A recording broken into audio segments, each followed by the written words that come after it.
Mr. Speaker, Mr. Vice President, members of the 104th Congress, distinguished guests, my fellow Americans all across our land. Let me begin tonight by saying to our men and women in uniform around the world, and especially those helping peace take root in Bosnia and to their families, I thank you. America is very, very proud of you.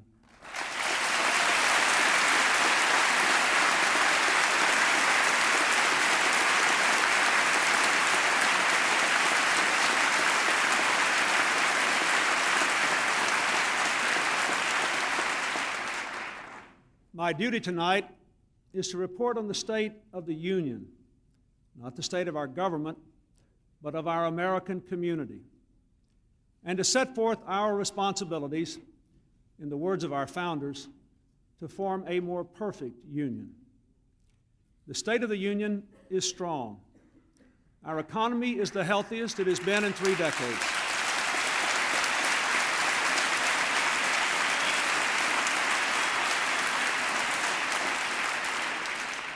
Our economy is the healthiest it has been in 3 decades. We have the lowest combined rates of unemployment and inflation in 27 years.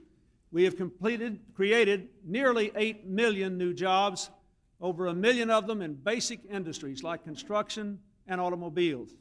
America is selling more cars than Japan for the first time since the 1970s, and for 3 years in a row, we have had a record number of new businesses started in our country.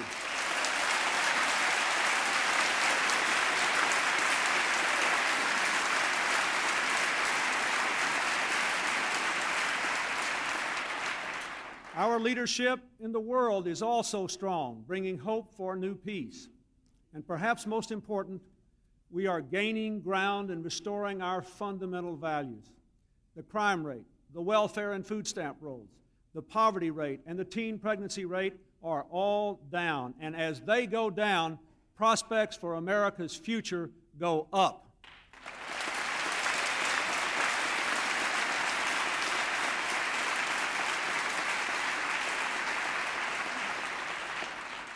We live in an age of possibility. 100 years ago, we moved from farm to factory. Now we move to an age of technology, information, and global competition.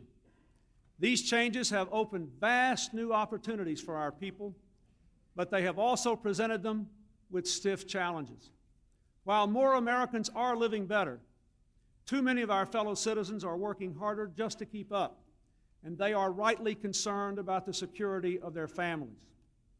We must answer here 3 fundamental questions. First, how do we make the American dream of opportunity for all a reality for all Americans who are willing to work for it? Second, how do we preserve our old and enduring values as we move into the future? And third, how do we meet these challenges together as one America? We know big government does not have all the answers. We know there's not a program for every problem.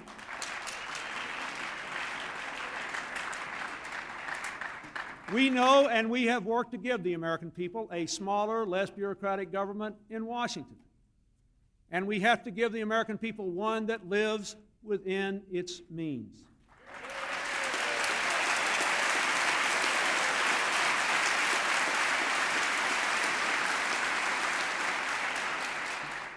The era of big government is over.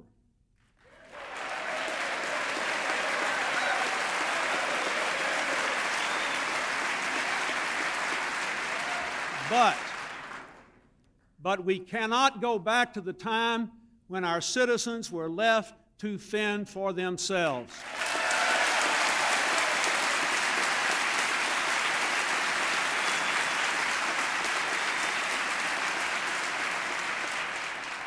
Instead, we must go forward as one America, one nation, working together to meet the challenges we face together.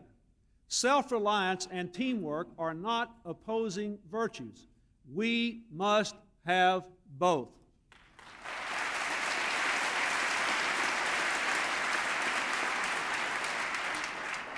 I believe our new, smaller government must work in an old-fashioned American way. together with all of our citizens, through state and local governments, in the workplace, in religious, charitable, and civic associations. Our goal must be to enable all our people to make the most of their own lives with stronger families, more educational opportunity, economic security, safer streets, a cleaner environment, and a safer world. To improve the state of our union, we must ask more of ourselves, we must expect more of each other, and we must face our challenges together.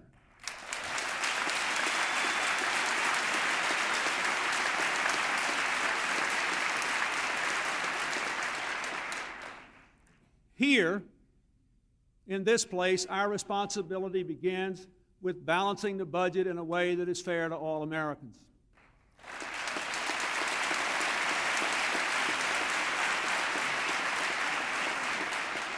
There is now broad bipartisan agreement that permanent deficit spending must come to an end.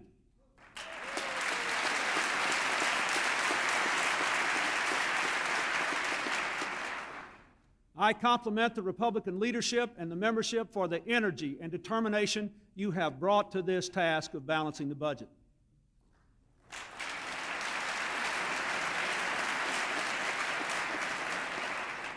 And I thank the Democrats for passing the largest deficit reduction plan in history in 1993, which has already cut the deficit nearly in half in 3 years.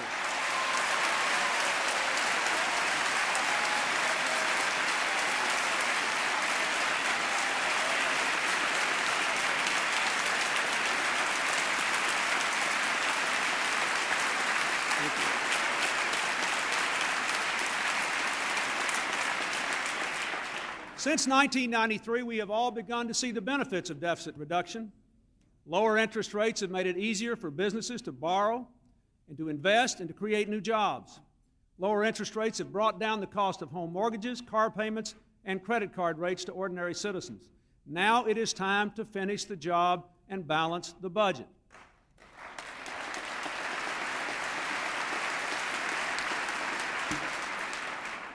Though differences remain among us, which are significant, the combined total of the proposed savings that are common to both plans is more than enough, using the numbers from your Congressional Budget Office, to balance the budget in 7 years and to provide a modest tax cut.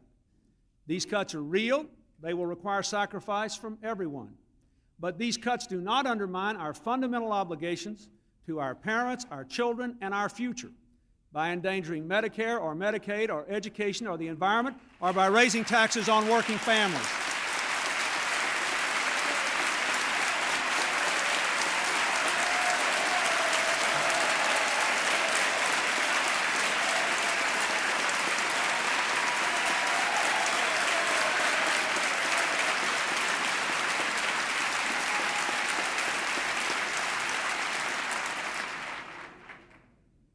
I have said before, and let me say again, many good ideas have come out of our negotiations.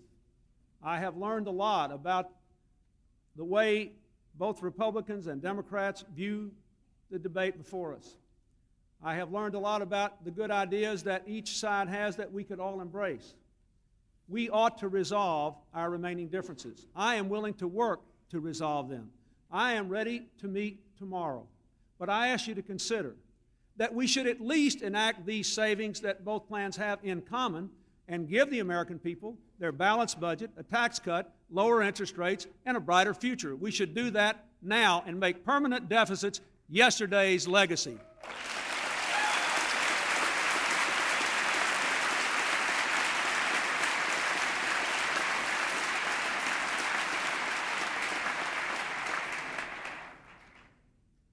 Now it is time for us to look also to the challenges of today and tomorrow, beyond the burdens of yesterday. The challenges are significant, but our nation was built on challenges. America was built on challenges, not promises. And when we work together to meet them, we never fail. That is the key to a more perfect union. Our individual dreams must be realized by our common efforts. Tonight, I want to speak to you about the challenges we all face as a people. Our first challenge is to cherish our children and strengthen America's families. Families are the foundation of American life. If we have stronger families, we will have a stronger America. Before I go on, I'd like to take just a moment to thank my own family and to thank the person who has taught me more than anyone else over 25 years about the importance of families and children. A wonderful wife, a magnificent mother, and a great First Lady. Thank you, Hillary.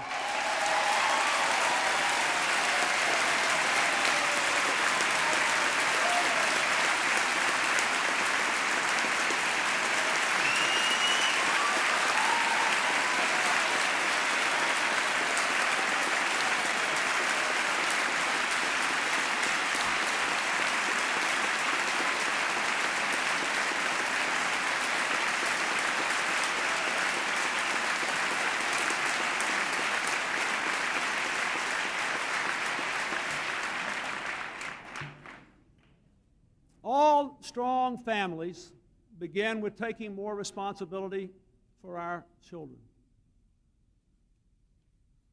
I've heard Mrs. Gore say that it's hard to be a parent today, but it's even harder to be a child. So all of us, not just as parents, but all of us in our other roles, our media, our schools, our teachers, our communities, our churches and synagogues, our businesses, our governments, all of us have a responsibility to help our children to make it and to make the most of their lives and their God-given capacities. To the media, I say you should create movies and CDs and television shows you'd want your own children and grandchildren to enjoy.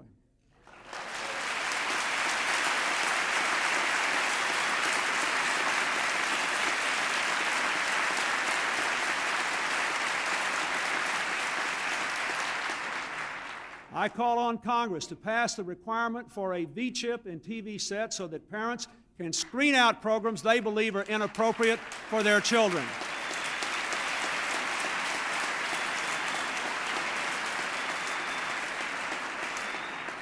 When parents control what their young children see, that is not censorship. That is enabling parents to assume more personal responsibility for their children's upbringing, and I urge them to do it. The V-chip requirement is part of the important telecommunications bill now pending in this Congress. It has bipartisan support, and I urge you to pass it now.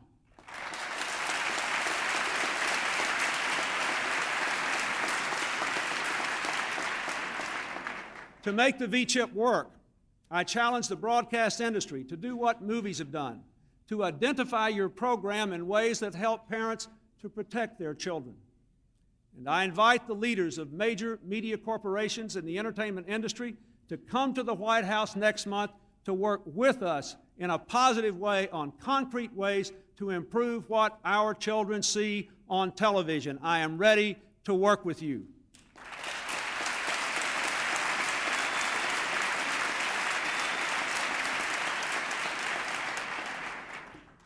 I say to those who make and market cigarettes, every year, 1 million children take up smoking, even though it's against the law.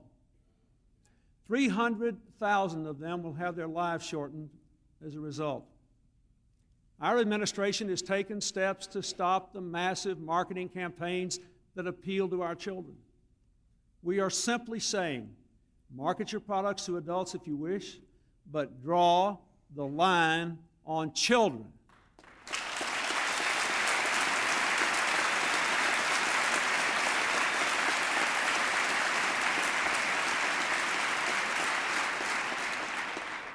I say to those who are on welfare, and especially to those who have been trapped on welfare for a long time, for too long our welfare system has undermined the values of family and work instead of supporting them.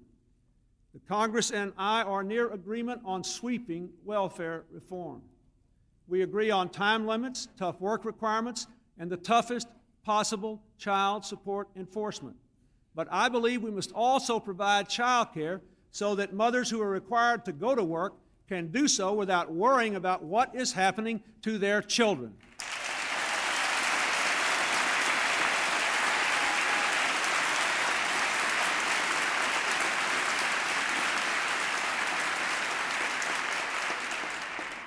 I challenge this Congress to send me a bipartisan welfare reform bill that will really move people from welfare to work and do the right thing by our children. I will sign it immediately.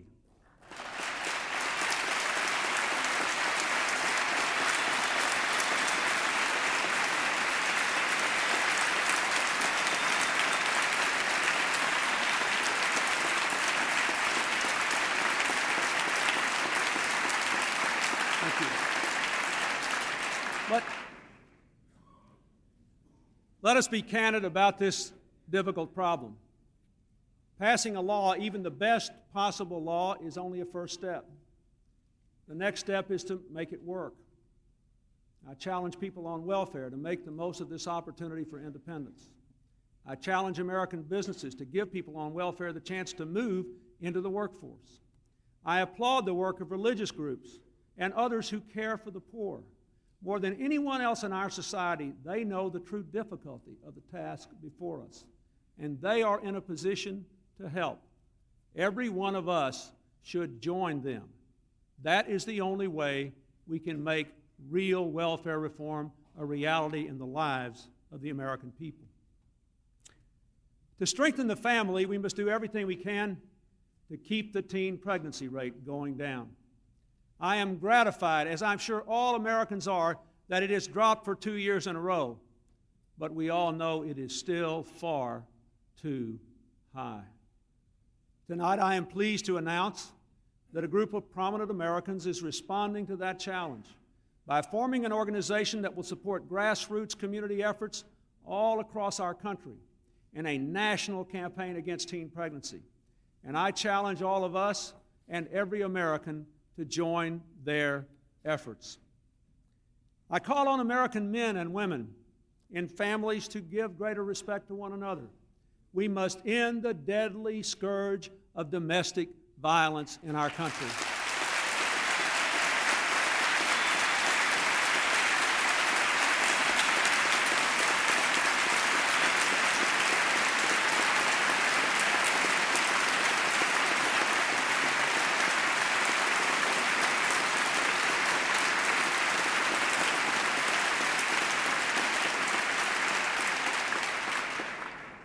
And I challenge America's families to work harder to stay together.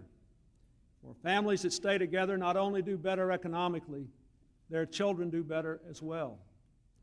In particular, I challenge the fathers of this country to love and care for their children.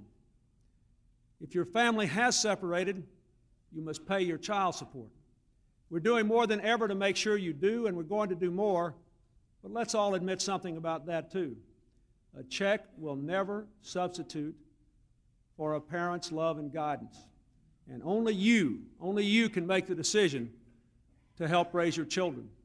No matter who you are, how low or high your station in life, it is the most basic human duty of every American to do that job to the best of his or her ability.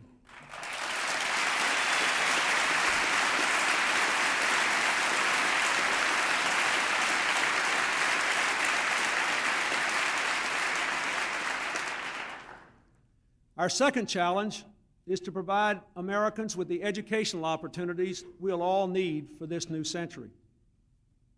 In our schools, every classroom in America must be connected to the information superhighway with computers and good software and well-trained teachers. We are working with the telecommunications industry, educators, and parents to connect 20% of California's classrooms by this spring, and every classroom and every library in the entire United States by the year 2000.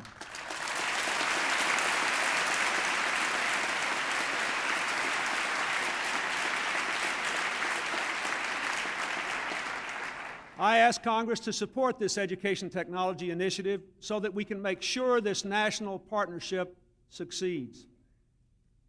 Every diploma ought to mean something. I challenge every community, every school, and every state to adopt national standards of excellence, to measure whether schools are meeting those standards, to cut bureaucratic red tape so that schools and teachers have more flexibility for grassroots reform, and to hold them accountable for results. That's what our Goals 2000 initiative is all about. I challenge every state to give all parents the right to choose which public school their children will attend, and to let teachers form new schools with a charter they can keep only if they do a good job.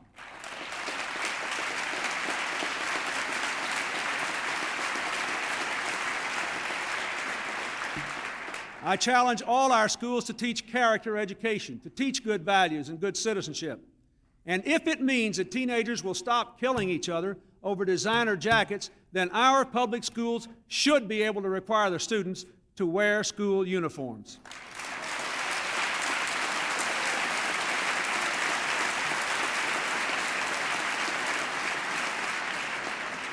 I challenge our parents to become their children's first teachers.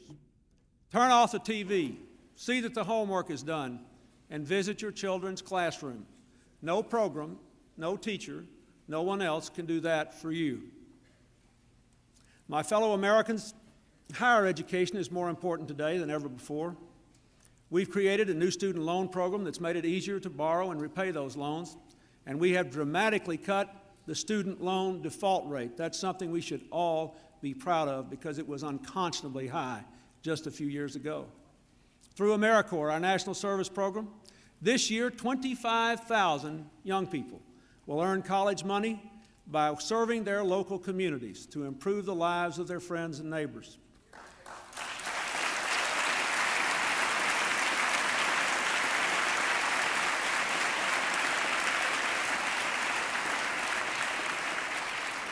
These initiatives are right for America, and we should keep them going.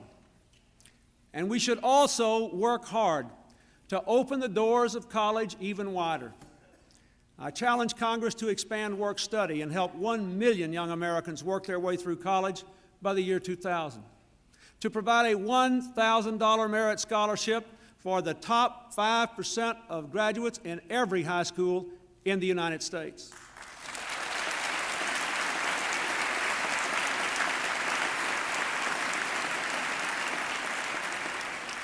To expand Pell Grant scholarships for deserving and needy students, and to make up to $10,000 a year of college tuition tax deductible.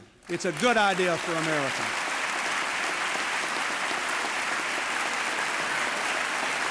Thank you.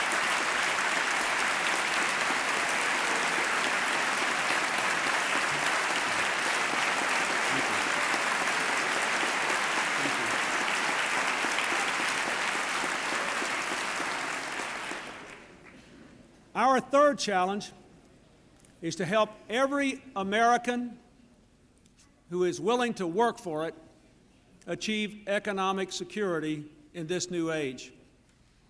People who work hard still need support to get ahead in the new economy. They need education and training for a lifetime. They need more support for families raising children. They need retirement security. They need access to health care. More and more Americans are finding that the education of their childhood simply doesn't last a lifetime. So I challenge Congress to consolidate 70 overlapping, antiquated job training programs into a simple voucher worth $2,600 for unemployed or underemployed workers to use as they please for community college tuition or other training. This is a GI Bill for America's workers we should all be able to agree on.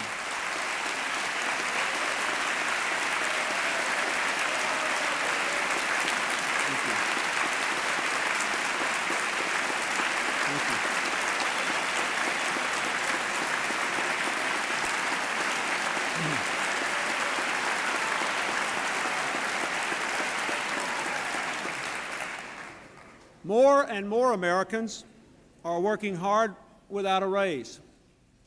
Congress sets the minimum wage. Within a year, the minimum wage will fall to a 40-year low in purchasing power. $4.25 an hour is no longer a minimum wage, but millions of Americans and their children are trying to live on it. I challenge you to raise their minimum wage.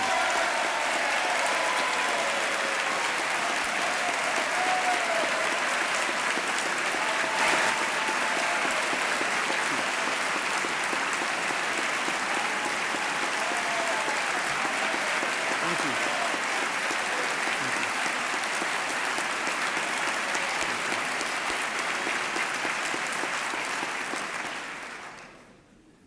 In 1993, Congress cut the taxes of 15 million hard-pressed working families to make sure that no parents who work full-time would have to raise their children in poverty, and to encourage people to move from welfare to work. This expanded earned income tax credit is now worth about $1,800 a year to a family of four living on $20,000. The budget bill I vetoed would have reversed this achievement and raised taxes on nearly 8 million of these people. We should not do that. We should not do that.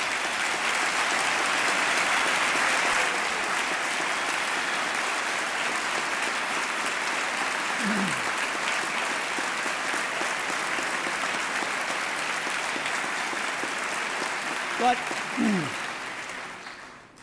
I also agree that the people who are helped under this initiative are not all those in our country who are working hard to do a good job raising their children and at work.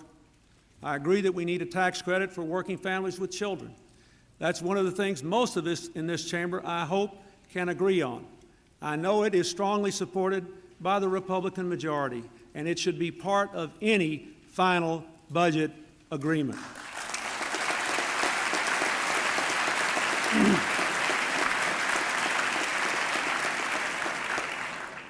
I want to challenge every business that can possibly afford it to provide pensions for your employees. And I challenge Congress to pass a proposal recommended by the White House Conference on Small Business that would make it easier for small businesses and farmers to establish their own pension plans. That is something we should all agree on.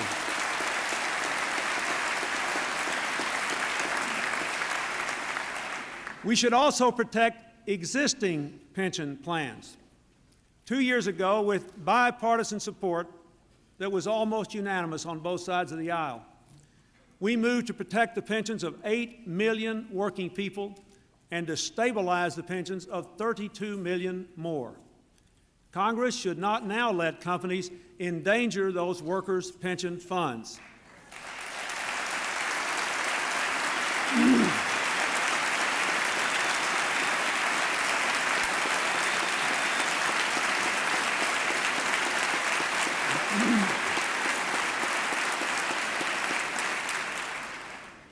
I know the proposal to liberalize the ability of employers to take money out of pension funds for other purposes would raise money for the Treasury, but I believe it is false economy. I vetoed that proposal last year, and I would have to do so again.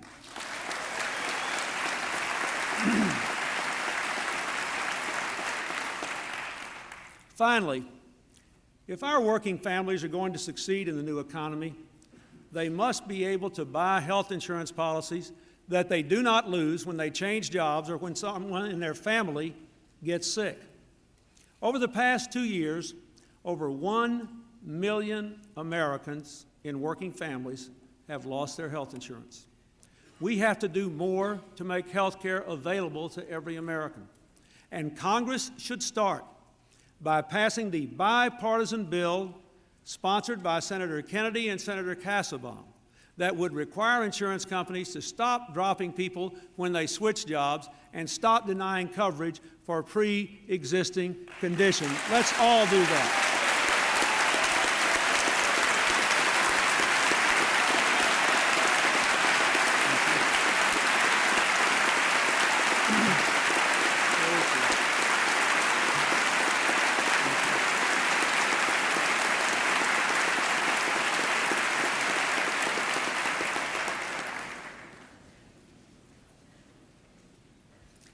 And even as we enact savings in these programs, we must have a common commitment to preserve the basic protections of Medicare and Medicaid, not just to the poor, but to people in working families, including children, people with disabilities, people with AIDS, senior citizens in nursing homes.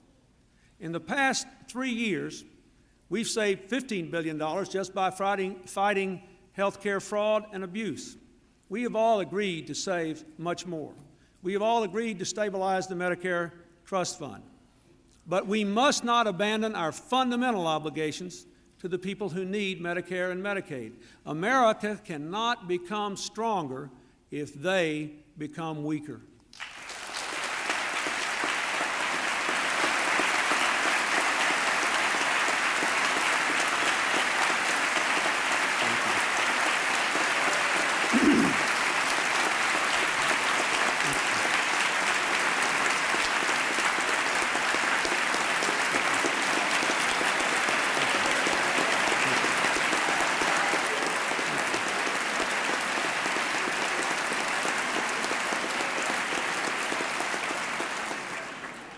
The GI Bill for workers, tax relief for education and child rearing, pension availability and protection, access to health care, preservation of Medicare and Medicaid, these things, along with the Family and Medical Leave Act passed in 1993, these things will help responsible, hardworking American families to make the most of their own lives.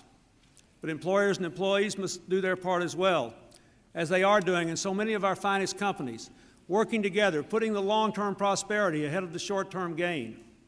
As workers increase their hours and their productivities, employers should make sure they get the skills they need and share the benefits of the good years as well as the burdens of the bad ones. When companies and workers work as a team, they do better, and so does America. Our fourth great challenge is to take our streets back from crime and gangs and drugs. At last, we have begun to find a way to reduce crime, forming community partnerships with local police forces to catch criminals and prevent crime. This strategy, called community policing, is clearly working. Violent crime is coming down all across America. In New York City, murders are down 25%, in St. Louis 18%, in Seattle 32%. But we still have a long way to go before our streets are safe and our people are free from fear. The Crime Bill of 1994 is critical to the success of community policing. It provides funds for 100,000 new police in communities of all sizes. We're already a third of the way there, and I challenge the Congress to finish the job. Let us stick with the strategy that's working and keep the crime rate coming down.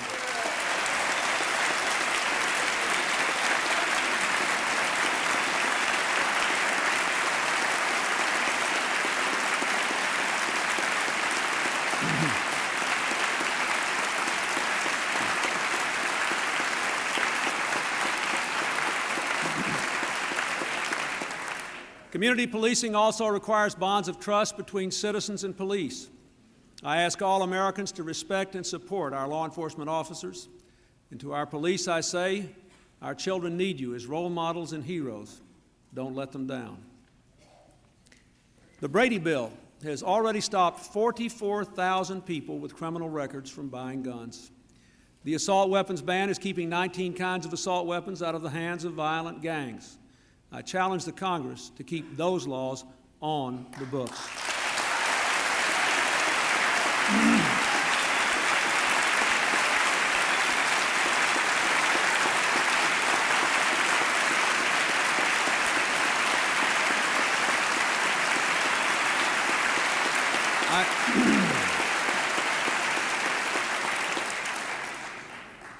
Our next step in the fight against crime is to take on gangs the way we once took on the mob.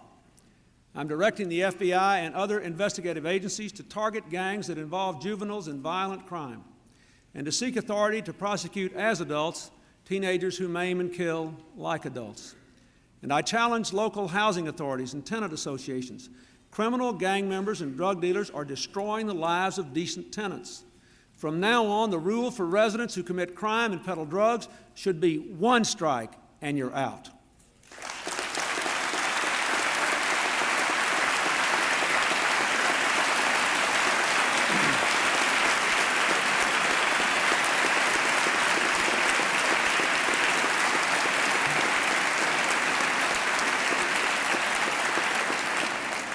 I challenge every state to match federal policy to assure that serious, violent criminals serve at least 85% of their sentence.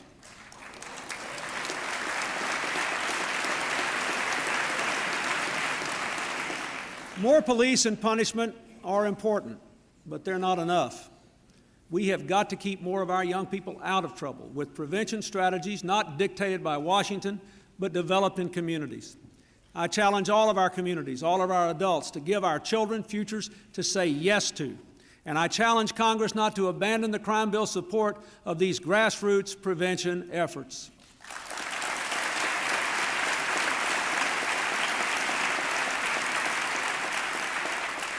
Finally, to reduce crime and violence, we have to reduce the drug problem. The challenge begins in our homes, with parents talking to their children openly and firmly. It embraces our churches and synagogues, our youth groups, and our schools.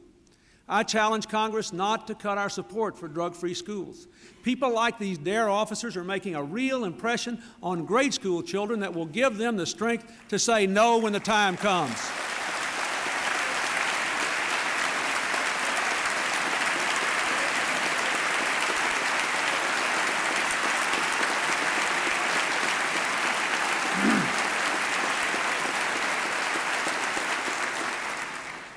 Meanwhile, we continue our efforts to cut the flow of drugs into America.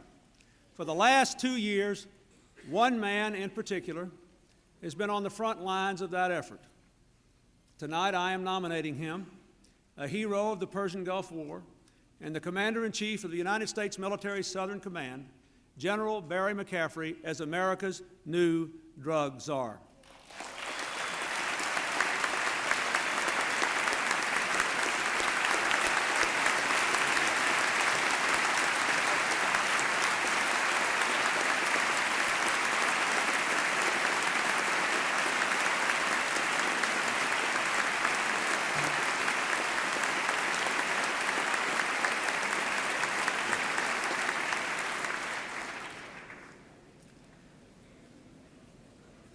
General McCaffrey has earned 3 Purple Hearts and 2 Silver Stars fighting for this country. Tonight, I ask that he lead our nation's battle against drugs at home and abroad. To succeed, he needs a force far larger than he has ever commanded before. He needs all of us. Every one of us have a role to play on this team. Thank you, General McCaffrey, for agreeing to serve your country one more time.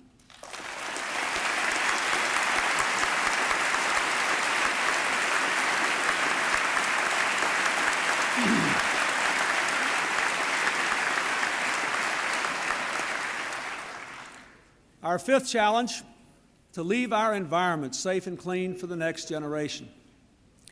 Because of a generation of bipartisan effort, we do have cleaner water and air. Lead levels in children's blood has been cut by 70%. Toxic emissions from factories cut in half. Lake Erie was dead, and now it's a thriving resource. But 10 million children under 12 still live within 4 miles of a toxic waste dump. A third of us breathe air that endangers our health. And in too many communities, the water is not safe to drink. We still have much to do. Yet Congress has voted to cut environmental enforcement by 25%. That means more toxic chemicals in our water, more smog in our air, more pesticides in our food. Lobbyists for polluters have been allowed to write their own loopholes into bills to weaken laws that protect the health and safety of our children. Some say that the taxpayers should pick up the tab for toxic waste and let polluters who can afford to fix it off the hook. I challenge Congress to re-examine those policies and to reverse them. I believe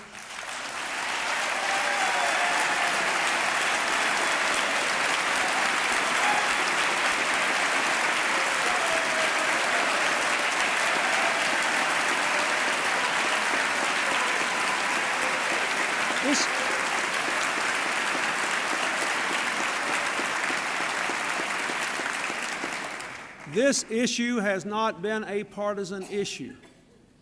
The most significant environmental gains in the last 30 years were made under a Democratic Congress and President Richard Nixon. We can work together. We have to believe some basic things. Do you believe we can expand the economy without hurting the environment? I do. Do you believe we can create more jobs over the long run by cleaning the environment up I know we can. That should be our commitment.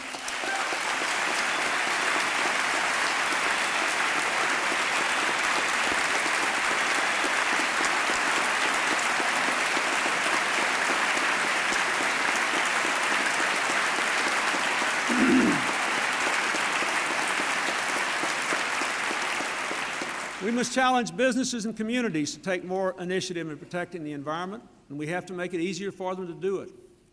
To businesses, this administration is saying, if you can find a cheaper, more efficient way than government regulations require to meet tough pollution standards, do it, as long as you do it right. To communities, we say, we must strengthen community right to know laws requiring polluters to disclose their emissions, but you have to use the information to work with business to cut pollution. People do have a right to know that their air and their water are safe.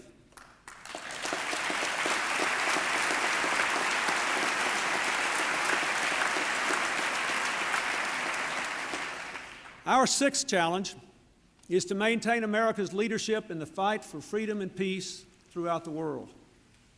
Because of American leadership, more people than ever before live free and at peace. And Americans have known 50 years of prosperity and security. We owe thanks especially to our veterans of World War II.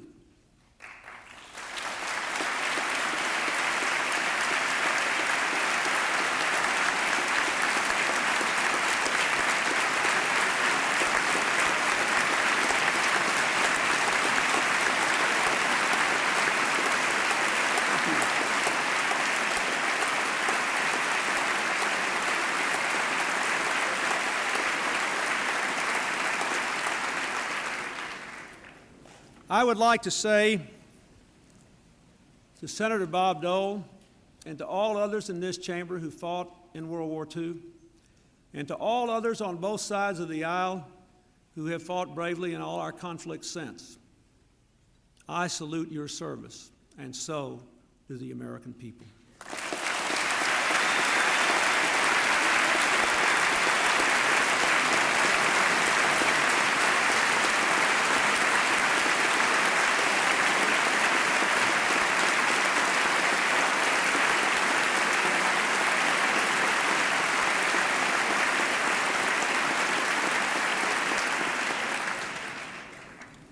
All over the world, even after the Cold War, people still look to us and trust us to help them seek the blessings of peace and freedom. But as the Cold War fades into memory, voices of isolation say America should retreat from its responsibilities. I say they are wrong. The threats we face today as Americans respect no nation's borders. Think of them: terrorism, the spread of weapons of mass destruction, organized crime, drug trafficking, ethnic and religious hatred, aggression by rogue states, environmental degradation. If we fail to address these threats today, we will suffer the consequences in all our tomorrows.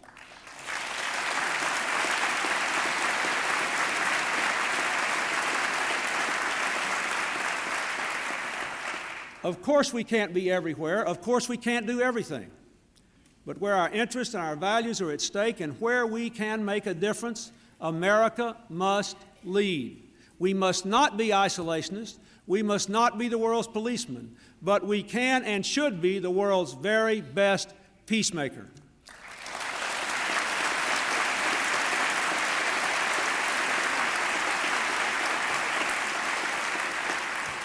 By keeping our military strong, by using diplomacy where we can and force where we must, by working with others to share the risk and the cost of our efforts, America is making a difference for people here and around the world. For the first time since the dawn of the nuclear age, there is not a single Russian missile pointed at America's children.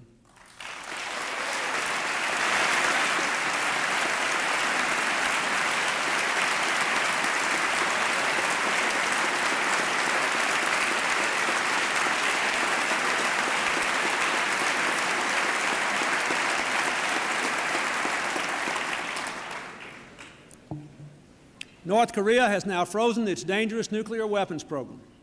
In Haiti, the dictators are gone, democracy has a new day, the flow of desperate refugees to our shores has subsided. Through tougher trade deals for America, over 80 of them, we have opened markets abroad, and now exports are at an all-time high, growing faster than imports and creating good American jobs.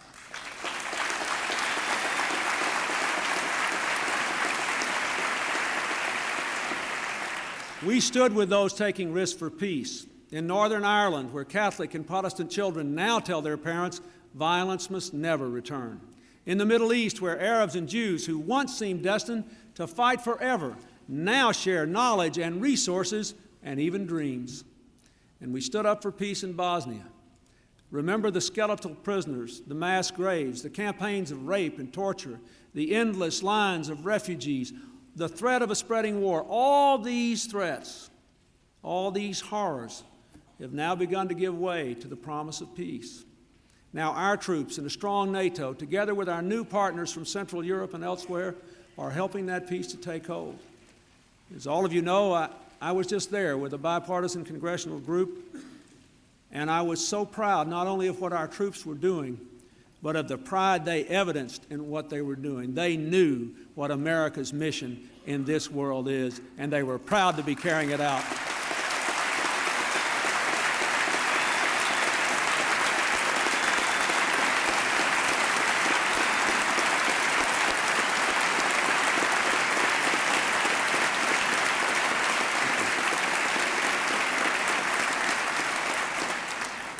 Through these efforts, we have enhanced the security of the American people. But make no mistake about it, important challenges remain. The START II treaty with Russia will cut our nuclear stockpiles by another 25%. I urge the Senate to ratify it now.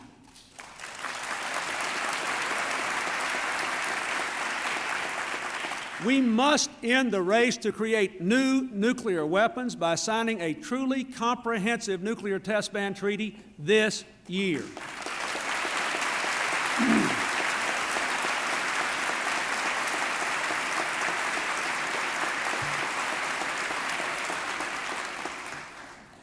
As we remember what happened in the Japanese subway, we can outlaw poison gas forever if the Senate ratifies the Chemical Weapons Convention this year.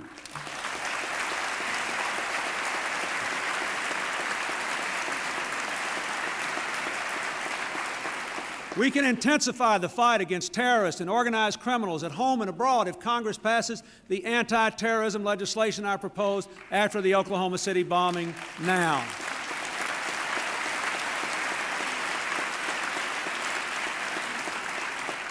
We can help more people move from hatred to hope all across the world in our own interest if Congress gives us the means to remain the world's leader for peace.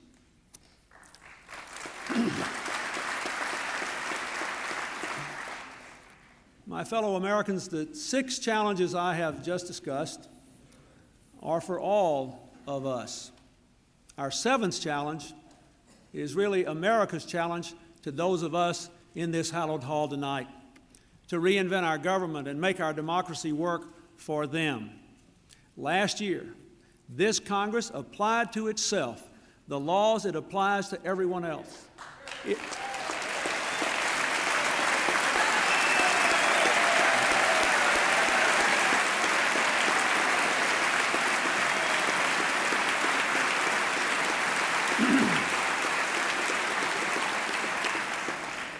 This Congress banned gifts and meals from lobbyists. This Congress forced lobbyists to disclose who pays them and what legislation they are trying to pass or kill.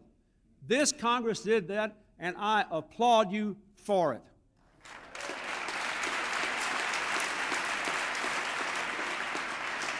Now I challenge Congress to go further, to curb special interest influence in politics by passing the first truly bipartisan campaign finance reform bill in a generation.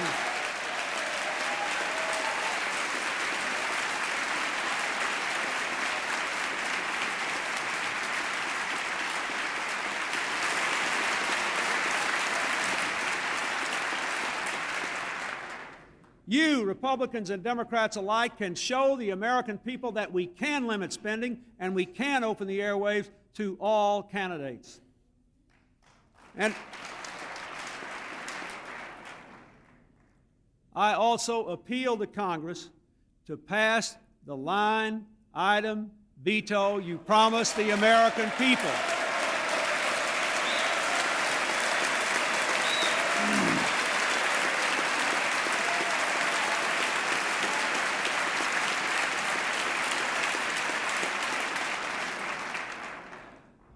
Our administration is working hard to give the American people a government that works better and costs less.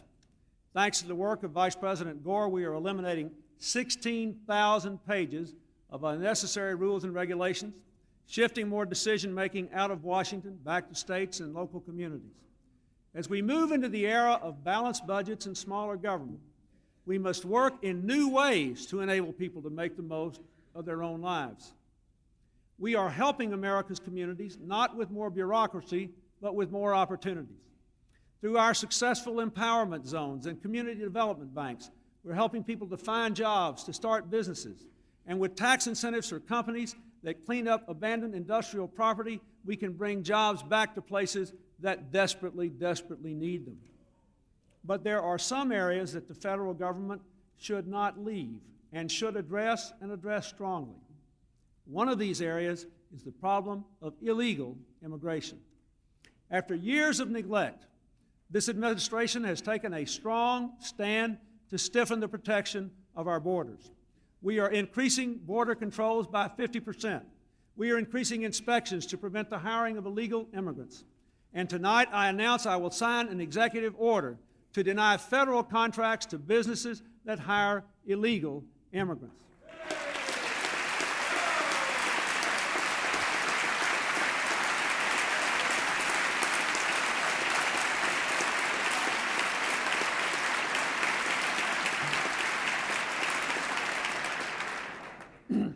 Let me be very clear about this. We are still a nation of immigrants. We should be proud of it. We should honor every legal immigrant here working hard to be a good citizen, working hard to become a new citizen. But we are also a nation of laws. I want to say a special word now to those who work for our federal government. Today, the federal workforce is 200,000 employees smaller than it was the day I took office as president.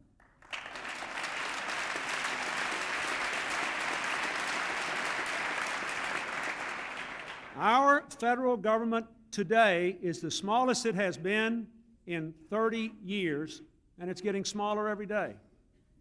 Most of our fellow Americans probably don't know that. There's a good reason, a good reason.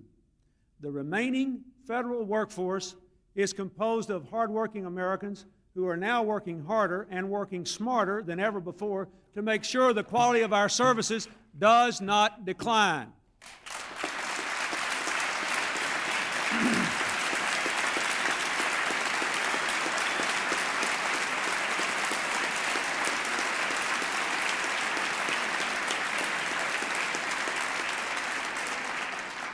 I'd like to give you one example. His name is Richard Dean. He's a 49-year-old Vietnam veteran who's worked for the Social Security Administration for 22 years now. Last year, he was hard at work in the federal building in Oklahoma City when the blast killed 169 people and brought the rubble down all around him. He re-entered that building 4 times. He saved the lives of 3 women. He's here with us this evening, and I want to recognize Richard and applaud both his public service and his extraordinary personal heroism. Please.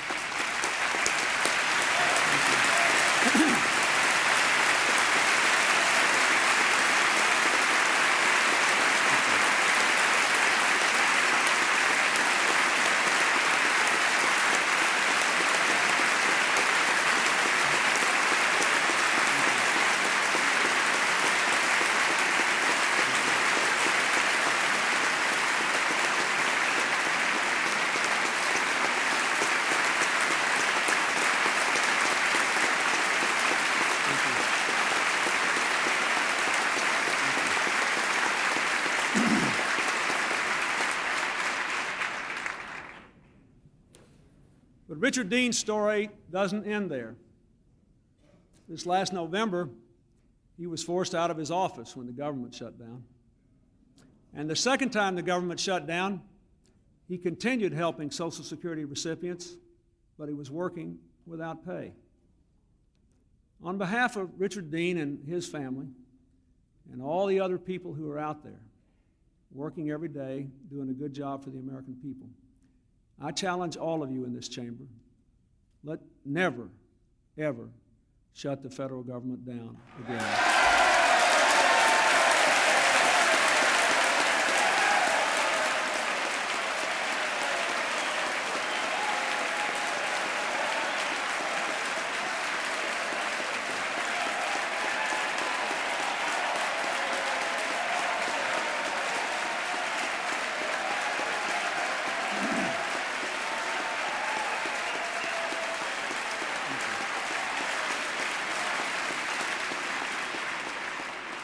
On behalf of all Americans, especially those who need their Social Security payments at the beginning of March, I also challenge the Congress to preserve the full faith and credit of the United States, to honor the obligations of this great nation as we have for 220 years, to rise above partisanship and pass a straightforward extension of the debt limit and show people America keeps its word.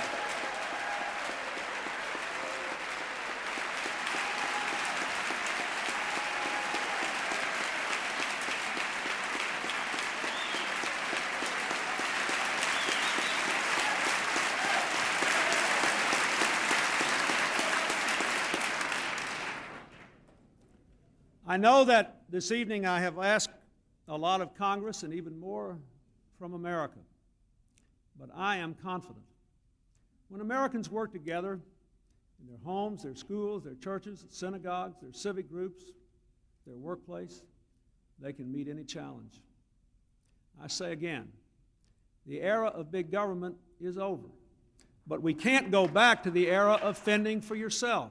We have to go forward to the era of working together as a community, as a team, as one America, with all of us reaching across these lines that divide us, the division, the discrimination, the rancor. We have to reach across it to find common ground. We have got to work together if we want America to work.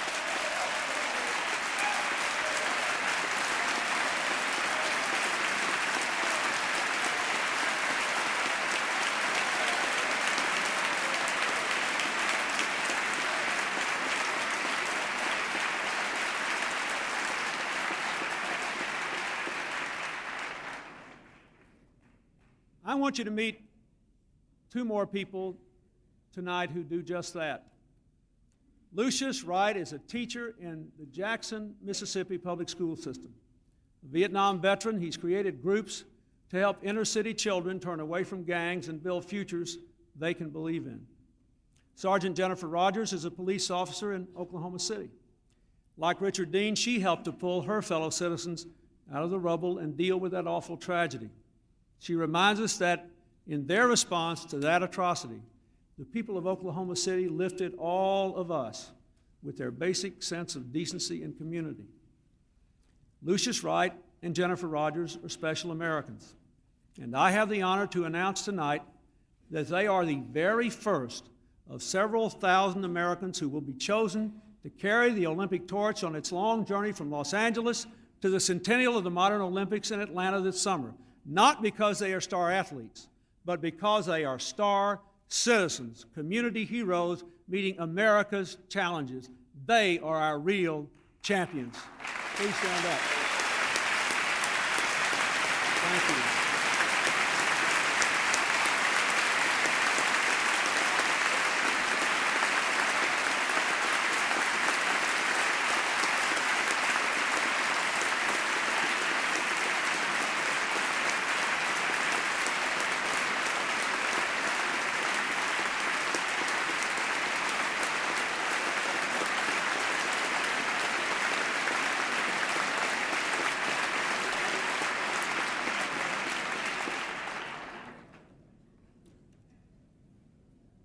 Now each of us must hold high the torch of citizenship in our own lives.